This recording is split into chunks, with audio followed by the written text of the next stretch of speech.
North Korea may be preparing to launch a new submarine believed to be capable of firing ballistic missiles, a US-based think tank reported on Thursday, citing commercial satellite imagery.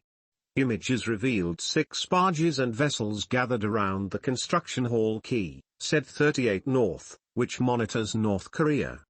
The report comes as U.S. President Joe Biden accused North Korea of blatantly violating UN sanctions in a speech to the UN General Assembly on Wednesday, citing the country as among the reasons to strengthen international nuclear non-proliferation efforts.